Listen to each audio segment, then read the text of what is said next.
Yes, Jayendra മാഷ്, സമയപരിമിതി കൊണ്ട് ഞാൻ ചോദിക്കുന്നില്ല. ശ്രീ ജി വി ഹരി ഉന്നയിച്ച ചില ആക്ഷേപങ്ങളുണ്ട്, അതിനുള്ള മറുപടി പറയാം. അല്ല, ശ്രീ ജി വി ഹരി, എനിക്കറിയില്ല ജനം ടി വിയുടെ ഈ ചർച്ചയിൽ ഏതെങ്കിലും സമയത്തിൽ അദ്ദേഹം എൻ്റെ വാക്കുകൾ മിസ്സായിട്ടുണ്ടോ എന്ന് എനിക്കറിയില്ല. ആധികാരികവും വസ്തുതാപരവുമായിട്ട് ഇടതുപക്ഷത്തിന്റെ അവകാശവാദങ്ങൾ കൃത്യമായിട്ട് ഞാൻ അക്കമിട്ട് എണ്ണി പറഞ്ഞത് അദ്ദേഹം കേട്ടുവോ എന്ന് എനിക്കറിയില്ല.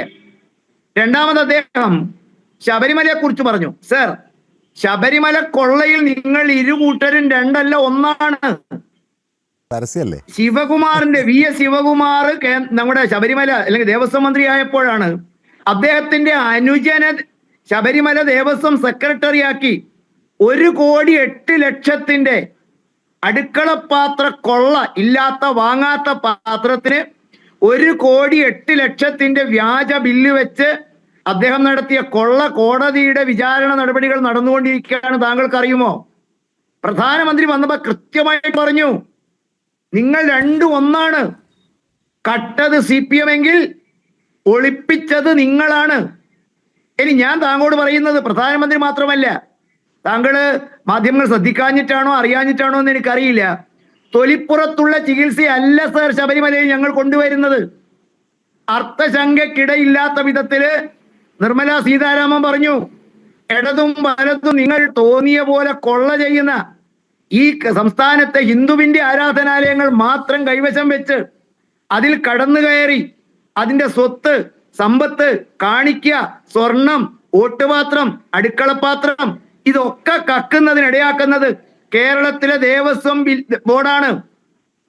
BJP അധികാരത്തിൽ വരും, ദേവസ്വം ബോർഡുകൾ പിരിച്ചുവിടും. ആ സംവിധാനം ഞങ്ങൾ അനുവദിക്കില്ല. കൊള്ള ചെയ്യാനുള്ള പഴുത് മുഴുവൻ അടയ്ക്കും. അതിലെ പങ്കാളികളായ മുഴുവൻ ആളുകളും കഴിഞ്ഞ 30 കൊല്ലത്തെ ദേവസ്വം ബോർഡിന്റെ റിപ്പോർട്ടുകൾ, പ്രവർത്തനങ്ങൾ, വിജിലൻസ് റിപ്പോർട്ടുകൾ ഇത് മുഴുവൻ സമഗ്രമായ പരിശോധനയ്ക്ക് വിധേയമാക്കും. അങ്ങനെ കൊള്ളും. പിന്നെ ജി വി ഹരി അദ്ദേഹം ഡോക്ടർ എന്തൊക്കെയോ പറയുന്നത് ഞാൻ കേട്ടു. സർ, ഈ രാജ്യത്ത് 60 കൊല്ലം നിങ്ങൾ ഭരിച്ചിരുന്നു. ഒരു റെയിൽവേ മേൽപ്പാലം കേരളത്തിൽ കൊണ്ടുവന്നിരുന്നോ? വാജ്പേയി അല്ലേ മുഴുവൻ കൊണ്ടുവന്നത്. ഇപ്പോ കേരളത്തിലെ റെയിൽവേ സ്റ്റേഷനുകൾ 10 കൊല്ലം മുമ്പ് ജി വി ഹരിസാർ കണ്ട റെയിൽവേ സ്റ്റേഷനാണോ ഉള്ളത്? അമൃത് ഭാരത് പദ്ധതിയിൽപ്പെടുത്തി ലോകോത്തര നിലവാരത്തിലായ റെയിൽവേ സ്റ്റേഷനുകൾ കാണാത്തത് താങ്കളുടെ കണ്ണിന്റെ കുറവാണോ താങ്കളുടെ രാഷ്ട്രീയമാണോ എന്ന് എനിക്കറിയില്ല. കേരളപ്പെട്ടതായി നിങ്ങൾ പ്രതീക്ഷിച്ചിരുന്നോ? വന്ദേ ഭാരത് ട്രെയിനുകൾ തലങ്ങും വിലങ്ങും ഓടുന്ന അന്താരാഷ്ട്ര നിലവാരമുള്ള ഈ തീവണ്ടികൾ കേരളം കൊച്ചി കപ്പൽ നിർമ്മാണശാല ഡബിൾ എഞ്ചിൻ ആയി കഴിഞ്ഞാൽ എല്ലാം വരും. ബുള്ളറ്റ് ട്രെയിൻ വരുന്ന വിചാരിച്ചത് ഡബിൾ എഞ്ചിൻ ആയി കഴിഞ്ഞാൽ ഞാൻ പറയാം. നിങ്ങൾ ചോദിച്ച ഓരോന്നിനും ഞാൻ പറയാം. ഇനി എന്റെ ജി വി ഹരിസാറിനോട് ഞാൻ ചോദിക്കണ്ട്, അല്ല സാർ, എവിടെയാണ് ഞങ്ങൾ നിങ്ങൾക്ക് എയിംസ് തരേണ്ടത്? എവിടെയാണ് സാർ ഞങ്ങൾ നിങ്ങൾ എയിംസ് തരേണ്ടത്? കേരളത്തിൽ തരൂ. നിങ്ങൾക്ക് 18 ജില്ലയിൽ കൊടുക്കുന്ന പറഞ്ഞത്. 14 ജില്ലയുള്ളൂ. അല്ല സാർ, എന്നെ ഒന്ന് കേൾക്കൂ സാർ, എന്നെ ഒന്ന് കേൾക്കൂ. എവിടെയാണ് ഞങ്ങൾ എയിംസ് കെട്ടിത്തരേണ്ടത്? അബ്ദുറഹിമാന്റെയും മുഹമ്മദിന്റെയും ജയചന്ദ്രന്റെയും അവറാച്ചന്റെയും ഭൂമിയിൽ കൊണ്ടുപോയി എയിംസ് കെട്ടിടം കെട്ടാൻ പറ്റുമോ? അതിനാവശ്യമായ ഭൂമി നിങ്ങൾ പറയുന്നത് ഇപ്പൊ ഞാൻ നിൽക്കുന്ന ബാലുശ്ശേരി നിയോജകമണ്ഡലത്തിലെ കിനാലൂരാണല്ലോ. സർക്കാരിന്റെ കൈവശമുള്ള 151 ഏക്കർ ഭൂമിയല്ലേ?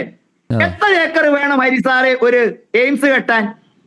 ആ ഭൂമി കേരളത്തിൽ എവിടെയെങ്കിലും, നിങ്ങൾ ഇന്ത്യ മുന്നണിയാണല്ലോ, നിങ്ങൾ എവിടെയെങ്കിലും കണ്ടെത്തി കേന്ദ്ര സർക്കാരിനെ ഏൽപ്പിച്ചിട്ടുണ്ടോ? കോഴിക്കോട്ട് ഞാൻ നിന്ന് പറയാം. എയിംസിന് നൽകാൻ ആവശ്യമായ എന്ത് ഫെസിലിറ്റിയാണ് കേരളത്തിൽ നിങ്ങൾ അനുവദിച്ച് നൽകിയ സ്ഥലത്തുള്ളത്? സർ, 150 ഏക്കറിൽ താഴെയാണ് ഇവിടെ. 150 ഏക്കർ പോരാ, 250-ലധികം ഏക്കർ ഭൂമി വേണം. അത് നിങ്ങൾ അടയാളപ്പെടുത്തി വെച്ചിട്ടുണ്ട്, വാങ്ങി കൊടുത്തിട്ടുണ്ടോ? അതിപ്പോഴും അഹമ്മദിന്റെയും ജയചന്ദ്രന്റെയും മുഹമ്മദിന്റെയും രാമകൃഷ്ണന്റെയും പേരില്ല. ആരാന്റെ ഭൂമിയിൽ കേന്ദ്ര ഗവൺമെന്റ് കൊണ്ടുവന്നിട്ട് നിങ്ങൾക്ക് കെട്ടിടം കെട്ടിത്തരുമെന്ന് നിങ്ങൾ വിശ്വസിക്കുന്നോ? നിങ്ങളുടെ കാലത്ത് നടക്കാത്തതാണ് സർ. IIT-കൾ നിങ്ങൾ അന്ന് എന്താ പറഞ്ഞത്? 8 മന്ത്രിമാരുണ്ടായിരുന്നു. ഹരിസാർ ഓർക്കുന്നോ? കേരളത്തിൽ തിരുവനന്തപുരത്ത് IISR ഉണ്ട്. അതുകൊണ്ട് IISR ഉള്ള സംസ്ഥാനത്ത് ഞങ്ങൾ IIT കൊടുക്കാൻ പറ്റില്ല. ഞാൻ നിങ്ങളെ ക്ഷണിക്കാം. നിങ്ങൾ അസാധ്യമെന്ന് പറഞ്ഞ കേരളത്തിൽ അങ്ങ് വരൂ പാലക്കാട്ട് അഹല്യ കോമ്പൗണ്ടിനകത്ത് 3ാമത്തെ ബാച്ച് പുറത്തിറങ്ങാൻ പോവുകയാണ് IIT-യിലെ ലോകോത്തര നിലവാരമുള്ള ട്രെയിൻഡ് ആയിട്ടുള്ള എഞ്ചിനീയർമാരെ സൃഷ്ടിക്കുന്ന കോൺഗ്രസിന് നൽകാൻ സാധിക്കാത്ത സേവനങ്ങൾ. ഇതൊന്നും അധികാരമുണ്ടായിട്ടല്ല സർ. കേരളത്തിലെ കിസാൻ സമ്മാൻ നടപ്പിലാക്കിയത്, ആയുഷ്മാൻ ഭാരത് നടപ്പിലാക്കിയത്, കോഴിക്കോട്ട് MK രാഘവന്റെ പേരെഴുതി വെക്കുന്ന കോഴിക്കോട് മെഡിക്കൽ കോളേജിലെ വികസനം, അദ്ദേഹത്തിന്റെ ബോർഡ് എഴുതി വെക്കുന്ന കോഴിക്കോട്ടെ ഇന്ത്യയിലെ റെയിൽവേ സ്റ്റേഷനുകളിൽ 20 റെയിൽവേ സ്റ്റേഷനുകളിൽ എടുത്തു പറയാവുന്ന 20 റെയിൽവേ സ്റ്റേഷനിൽ ഒന്നായിട്ട് കോഴിക്കോട് റെയിൽവേ സ്റ്റേഷനിലെ വികസനം, അവിടെയും ഉണ്ടാകും MP-യുടെ ബോർഡ്. ഇതൊന്നും നിങ്ങൾ ഭരിച്ച കാലത്തും രാഘവൻ MP ആയിരുന്നു സർ കോഴിക്കോട്ട്. മൻമോഹൻ സിംഗ് പ്രധാനമന്ത്രിയായ കാലത്തും MK രാഘവൻ കോഴിക്കോടിന്റെ MP ആയിരുന്നു.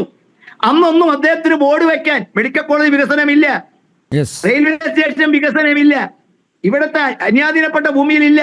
ഇതൊക്കെ വെക്കുന്നത് മോദി തന്നിട്ടല്ലേ?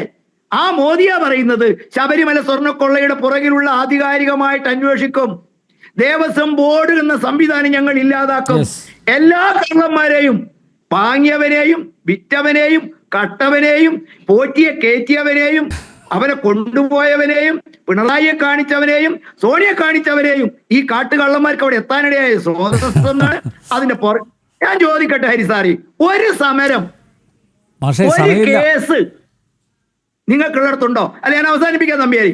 ഇതൊക്കെ ജനങ്ങൾ മനസ്സിലാക്കി തുടങ്ങി എന്നുള്ളതാണ് GV ഹരിസാർ നിങ്ങളുടെ ഏറ്റവും വലിയ വേദന. ആ മാറ്റമാണ് കേരളത്തിൽ ഉണ്ടാകാൻ പോകുന്നത്. ആ അങ്കലാപ്പാണിത് എന്ന് ഞാൻ സൂചിപ്പിക്കും.